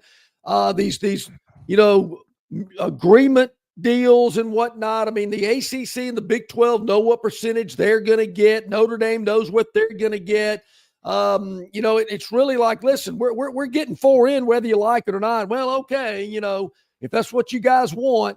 To me, it's just maybe now just a formality. Well, to me, it feels like the ACC and the Big 12 and the group of 5 schools are standing out on the platform at the railway station with their satchels in hand and everything. And here comes their scheduled train, and they look up, and stepping out with the conductor's hat on is Greg Sankey and Tony Petiti, and they say, all aboard, and you're like, well, I don't like the looks of this train. And so they say, all right. And they motion to the conductor, and toot, toot, they're off again on their own. I keep thinking, what happens if the ACC and the Big 12 say, no, we're not going to do this. We are going to exercise our rights as full members of NCAA Division I, and we are going to vote to keep things the status quo. That's when it gets interesting, because the inherent threat from the SEC and the Big Ten, John, is that, well, we'll just form our own division and we'll do it ourselves. Can they do that, though? I think the ACC, legally you can, but can they threaten to say, well, we'll just break off and do our own thing? Is that sustainable? Barry, I remember when Notre Dame signed that deal with NBC to have every one of their games televised, and people freaked out. How can they do that? That's an advantage that no other school has. But they did it. They found a way to get it done. I think this would happen. I do. I think the SEC and the Big Ten have pretty much already shown their hand. Hey, this is what we're doing. Hey, we'll let you come along with us. But if you don't want to, we've got a plan to go without you. We'd like to have you. But if you don't want it, we get it. And I don't think the Big 12 and the ACC can afford to do that. That they've kind of been called to the carpet. And they realize, based on the figures and the dollar amounts and television ratings and appearances in the college football playoff, they just don't stack up to these other 2 leagues. I mean, that's just the harsh reality of it. I think the TV networks are telling them that as well. Listen, we got to go where the viewers are, where the money is. And it's not in the ACC. It's not in the Big 12. There again, I could see a point in time where some of the Florida States, the Miamis, the Clemsons want to kind of break away. I think we already see that already. I mean, they've already, it's pretty public knowledge. They don't like the ACC and they're ready to move on. I don't know if there's any schools in the Big 12 that come to mind that don't like what's going on. I think they're probably happy they're in the Big 12. I'm trying to think, who's the biggest big boy in the Big 12? I mean, Arizona State was the Big 12 representative in the college football playoff. Yeah. Colorado, Utah. To me, they're going, yeah, we're in. Whatever you guys want to do, just don't forget about us. Well, the next couple of weeks are hugely impactful. John mentions that, they're going to be meeting tomorrow, second time in the last 5 months. Big 12 athletic directors, they've got meetings this week. ACC athletic directors and the ACC presidents met last week in Charlotte. The College Football Playoff Management Committee is scheduled to meet a week from today in Dallas, and they will look at presentations from the SEC and the Big Ten about their ideas for what the future format looks like. So it looks as though the SEC and the Big Ten are meeting this week, And one of the big things they're looking at is devising a presentation to give to the College Football Playoff Management Committee next week. And it will be a presentation with a lot of leverage. In other words, they're not saying, please consider this. This we think is what's beneficial. No, basically what they're saying with the undercurrent of, look, this is going to happen. Now, we're giving you a chance to jump in on it, and we're going to come to you and tell you, hey, we'll present the opportunity to you. But whether you jump in or whether you don't, I mean, this is what we are going to do. And Mal's got some great comments. We're going to get to Mal's takes here on our chat line. And I thought Bryan made an interesting point about scheduling, and it kind of got me thinking. You know, with a 9-game SEC schedule and a Big Ten game every year, to me, it eases up scheduling, because the years that you only have 4 conference games at home, that Big Ten game's going to be at home. So you'll have 5 home games, 5 away, and then your 2 Alphabet City directional schools will be at home. So you'll have 7 home games every year. Just you might only have 4 at conference games, because I believe they'll schedule it, and they'll do it in the Big Ten similarly, that, if you've only got 4, that Big Ten game comes to you. When you got 5, you're going to a Big Ten so you're not losing a home gate. So I think the scheduling aspect will be kind of neat. I mean, Barry, I'm excited about that. I think that's awesome. That you could be going to Eugene, LA, Seattle. But you could also be going to Piscataway and Sure. Evanston Yeah, and true. East Lafayette. Don't even ask me where Annapolis is. Where's Maryland located? They're in College Park. College Park, which is right outside D.C. Yeah. Basically a D.C. So suburb. you're right. I mean, there's some crappy ACC locations. Don't get me wrong, but I'm sure Big Ten people are going, we got to go to Starkville? What? And I know I'm dumping on Starkville today, but, you get my drift. It's definitely better than dumping on another small town site for an SEC school. Well, I was going to get to them too, but I didn't want to rub it in. All right, so how about this, though? What happens with Notre Dame and scheduling? They seem to play a lot of Big Ten teams. Is that going to, they still going to play Michigan State, Penn State?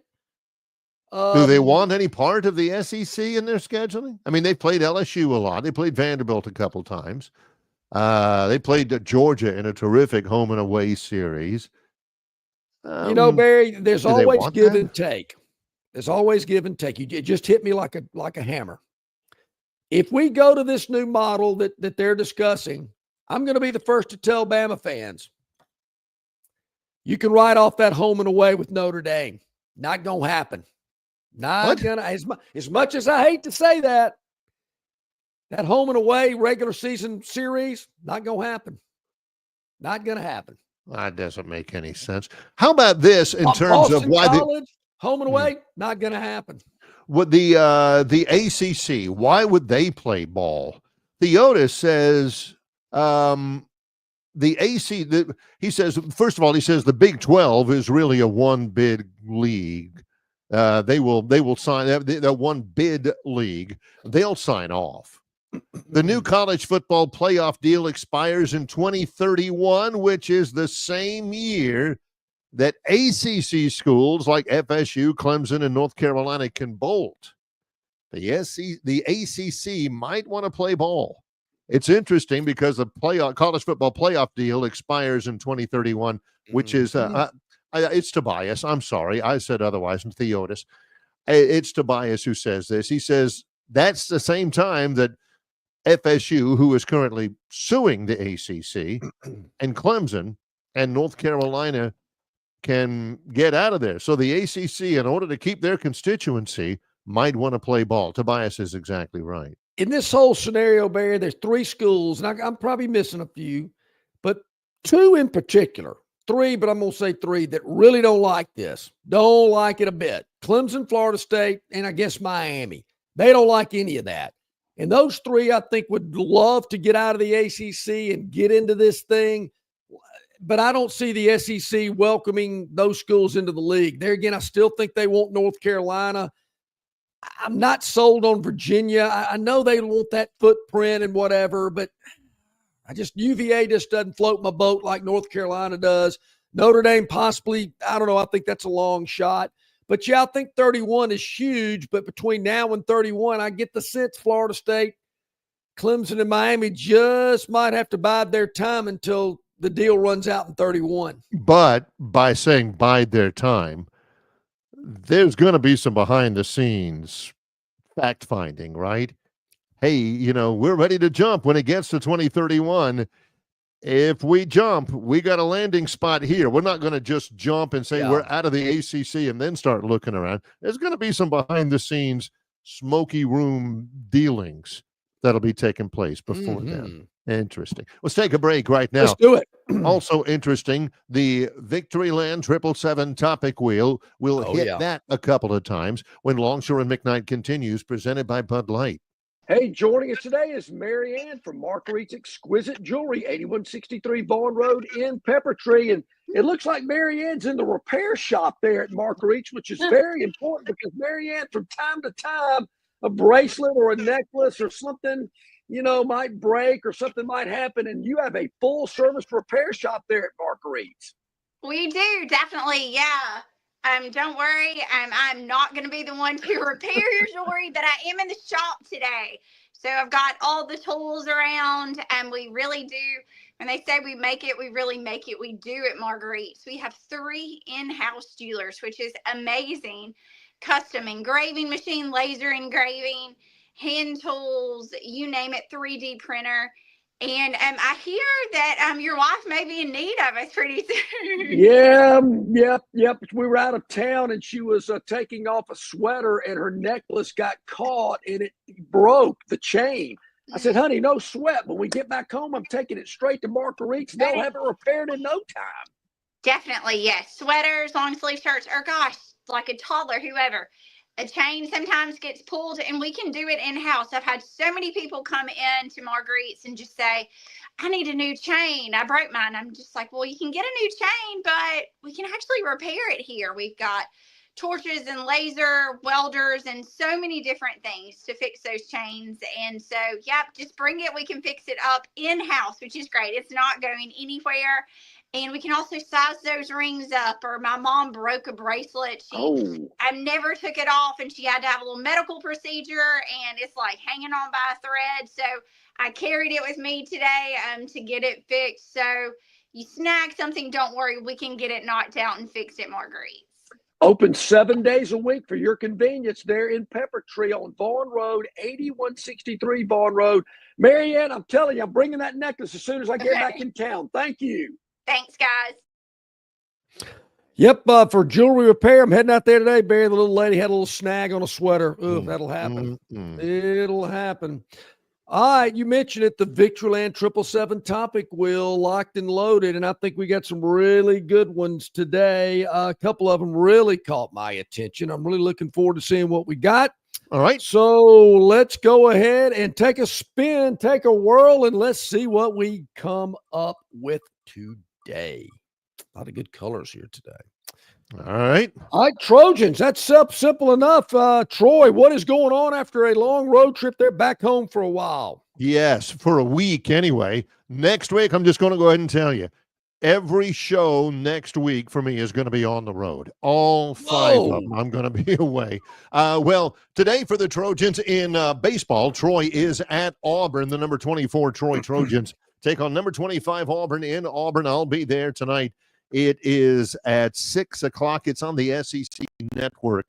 Plus, then on Thursday, men's basketball versus Louisiana in Trojan Arena. Troy basketball, men's basketball is tied for first in the league with 4 games to go. These are the last 2 at home this week. This week are the last 2 home games this year. 6 o'clock for Louisiana Thursday night.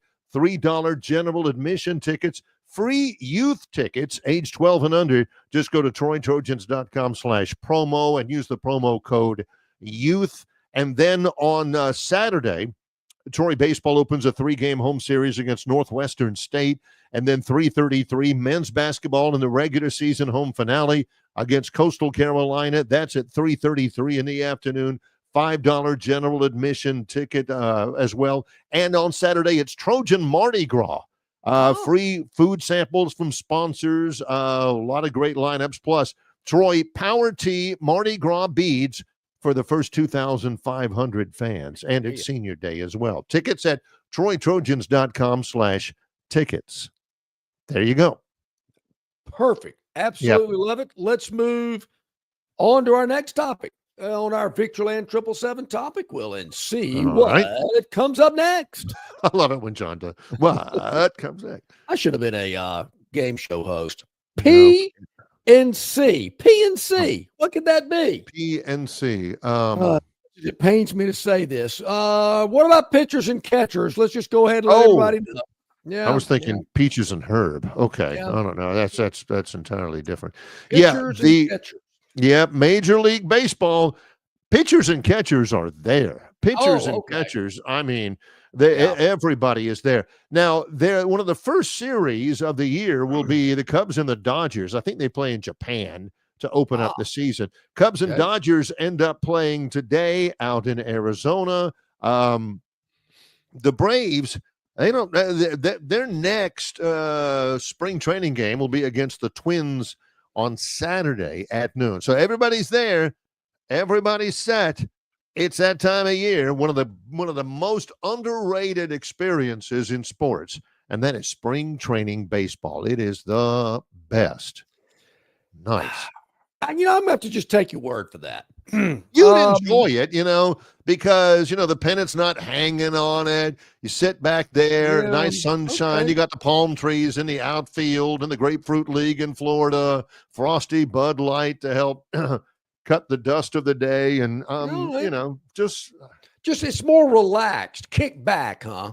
Correct. Okay. Which I know you like. I like that. Thank you. If somebody could ever get you a ticket, get you a parking pass, and drive you there, I think you'd enjoy it. I think I've mentioned this over the years. I got some friends, a group of them. They head down to spring training and enjoy it for a couple of 3 days and tell me about all the teams they get to watch. And so the critical thing is that they tell him what it's like. John has never actually partaken in it. No. But he's happy just to hear the stories. They actually send pictures back. Give me a little visual aid to check out what they're doing. So when I was a kid, I used to go all the time to Dodger Town to watch the Dodgers. I went to Orlando to watch the Minnesota Twins. And got some autographs. I mean, I've gotten Steve Garvey's autograph. I told you before, we got Don Sutton's autograph, my picture made with him. And then years and years and years and years later, we actually interviewed him together and stuff. That was pretty cool. Robbie,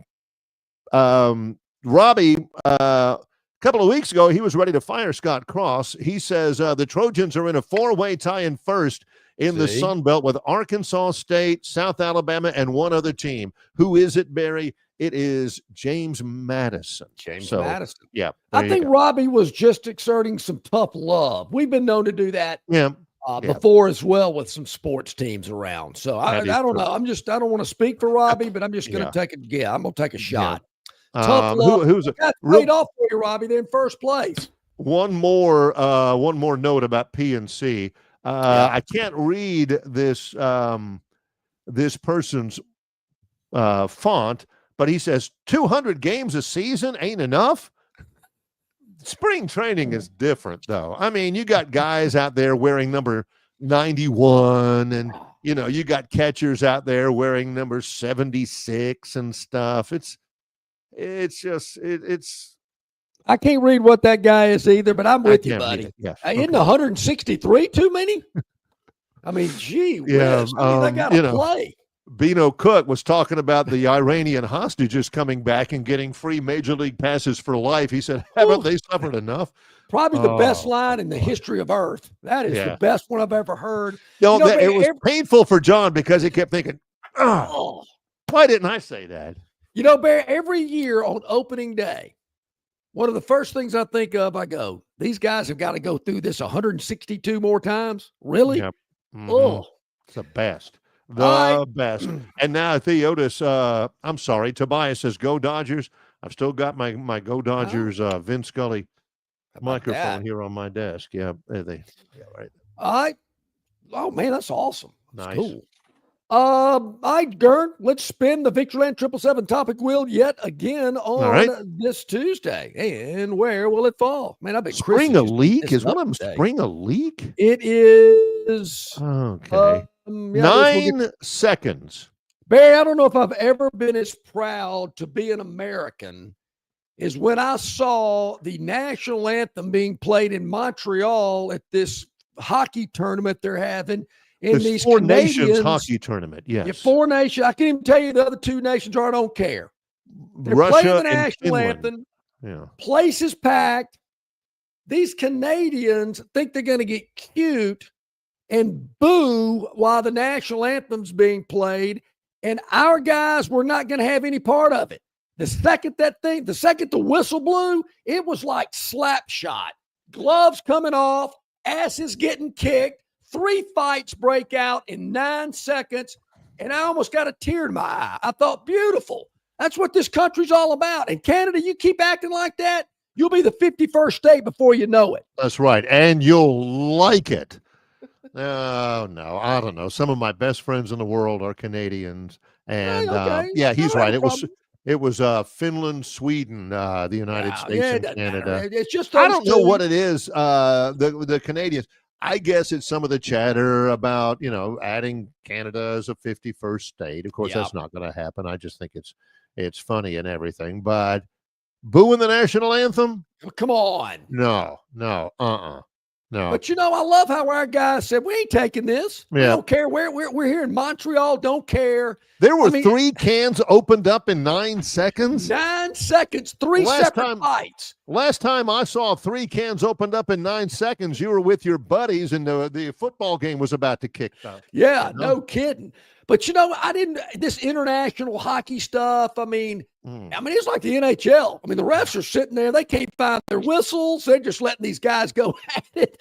I think is there some rule in hockey that if you go to the ice, you got to break it up. You can only fight, they'll punch each other, but when you slip and fall, here they come. No, because that's their best chance to break it up. That was, of course, it was all over Fox News last night, in which that was another good reason to get home. I could finally find Fox News. I couldn't find it anywhere in D.C. It's amazing, unreal. Yeah. Anyway, but that made me proud to be an American last night when I saw all that. That was great. Loved it. Well, let's take a break. 2 more left on the Victoryland 777 topic, Will. We're rolling to the finish of our live show in association with Yellowhammer News. It's Longshore and McKnight, presented by Bud Light. Dixie Electric Plumbing and Air rallies for you. No matter the problem, Dixie will tackle it. They're licensed and trusted electricians, plumbers, air and garage door technicians are ready to win for you. From toilets to garbage disposals, circuit breakers to HVAC systems, Dixie never fumbles. Don't throw away your hard-earned money on second-string contracting companies. Score big with Dixie. After all, they are your biggest fan. Visit calldixie.com or dial them up locally at 262-2946. Don't miss your chance to win big at Victoryland Casino. Play the latest, hottest, most exciting games around with fun bonuses and big jackpots. Don't miss out on your free play. Stop by Player Rewards today and check out this month's exciting free play promotions. Come see why our players keep coming back. You'll have more fun at Victoryland Casino, where you can be a winner too. Victoryland Casino, located off I-85 exit 22, Shorter, Alabama. Must be 21 or older. Oh, Barry, this is just great on our River Region Straw chat line. Mal is in mid-season 4 about the Braves. Mal, I love it. He says, Tobias, don't you know? The Braves have the best roster ever. The Dodgers have won as many World Series championships since the year 2000 as the Atlanta Braves have in the history of the world. Love it. That love is not, it, Mal. That is not wrong. That's what gets me through this summer of what's known as Major League Baseball. Mal stepping up to the plate, pardon the pun, and helping me get through it by slinging a little jab here and there on the Atlanta Braves. Oh, love it, Mal. Also, Robbie, a little cocky, Barry. How about Robbie at 849? Yeah, Robbie, let's see, the 849 one. He says the Braves play at San Diego to open the regular season Thursday, March 27th, which is 5 weeks away. I hope I'm watching Alabama in the Sweet 16 that night on his television. Robbie. Yeah. I don't know. Also, Robbie points this out. Very Alabama centric. He says, where is it? Oh, he says, Florida has just added a 7'2" center back from injury just in time for the game at Alabama, March the 5th. Robbie, March the 5th is almost 3 weeks away. What do you mean just in time? His name is Micah Handlogton. He played at Marshall his freshman year. I saw him. He's 7'2". He's a really good player. But last year he had a gruesome broken leg in the middle of a game late in the year, and he's just now back, and they say he is playing really well. Florida's got more size than anybody. Big boy. Oh, yeah, there you go. All right, Robbie, Mal, thank you so much. Tobias. All right, let's spin the wheel, Gern. Let's see what else we got left on our Victoryland 777 topic wheel. Spin it away. Let's see what we got. 2 more to go on a Tuesday, and it's going to end with Spring a Leak. What is this all about? First we go 9 seconds, and then it's Spring a Leak. One of you can take a tablet for that. For Spring a Leak, I guess you drink cranberry juice or something. So, Barry, the future of spring football in college, is it over? As we know it, it's not over yet, but it's trending that way. The idea of having, they limit the number of practices anyway. They limit the number of time, the amount of time. They limit the contact. I mean, your first couple of days you're in shorts, and then a couple of days in shells and everything. They limit the contact. And then you have a few thuds, and then you have, some full contact, but not a lot. Yep. And you get three scrimmage opportunities. And they'll scrimmage 3 times, the whole spring, 3 times, full speed. The last scrimmage, which is usually the spring game, the T-Day game, the A-Day game, whatever, the green and gold game, counts as a scrimmage. And so for years now, the coaches have sacrificed, all right, we're going to have this scrimmage. It's going to count against us, but we're not going to show everybody what we've got and what we're doing, or a hot shot player, so you can try to make an NIL bid on them. So it really is trending away towards the NFL OTA model. The NFL also, of course, has the luxury of having preseason games, which college football doesn't have. So you're going to start seeing it more like the NFL does it, with just a lot of instruction, making sure everybody understands how to practice, understands the terminology of the playbook. And I think the spring games themselves, the games, are definitely going away. Yep, good, glad. I don't have any problem with that at all. Never been a big spring game fan at all, except the year I got to be a guest coach. That was kind of fun. And that, they the people who are going to squawk about it aren't the coaches. It definitely is not the players. It's those fat cat fans that like to come in there and squire around and get to sit up in the mahogany lined skyboxes and write articles for the Montgomery Advertiser and telling them how Alabama is so back. Oh, the amazing excellence of that football program defies description. There's not going to be any more of that. I miss those articles, actually. I really do. Me too. Yeah. Okay. One more. One more, I believe, on the Victoryland topic. We're going to spin it to make it official. So spin it, and we will talk about the last topic today, and it is, of course, stretch run. We talked about it all morning, Barry. The stretch run for the Crimson Tide and the remainder of the regular season in men's college basketball is going to be difficult. I'm not sure I agree that if Alabama splits, goes 3-3, they're still a number 1 seed. If they go 3-3, they got to go deep in the SEC tournament, in my mind, to remain a number 1. I just don't think they can do that. I think they got to – am I going too far to say they got to win 5 of the 6? Well, I don't think they do that. The ones that are really they can go to Missouri. Missouri is tough, particularly at home. That is tough. Kentucky in Tuscaloosa. Mississippi State in Tuscaloosa. Let's just say they run all 3 of those. Yeah. Whew. Have you seen the final three? At Tennessee, against Florida, and at Auburn? They're going to have to play really, really good basketball, John, just to go 3-3. Sure. 4-2, I'm not sure that happens. 5-1, I'm virtually guaranteeing that doesn't happen. That is rough down there. I just think that's a really difficult stretch run. You split them, but if you split them, you can't have an early exit in Nashville. And yeah, maybe a 2 line's better. I mean, yeah, I think being a 1 seed is just a big publicity deal. Hey, wow, hey, we are number 1 seed. It's kind of like we made it to the Final Four. Well, really, what happened? Well, we got beat by 20, but hey, we made it to the Final Four. Oh, okay. I never have disagreed with anything more than I've disagreed with John about that. And I disagree with him about a lot. How bad did Alabama get beat in the Final Four last year? See, I can't even remember. I know they got beat. The team that beat them went on to win the national title, but don't even know how bad they got beat in that game. I should know that, shouldn't I? Should I not know I thought that? they got beat by San Diego State, who ended up losing in the national championship. I thought it was UConn that beat them. But see, San Diego State, UConn, Austin Peay, Mercer, it doesn't matter.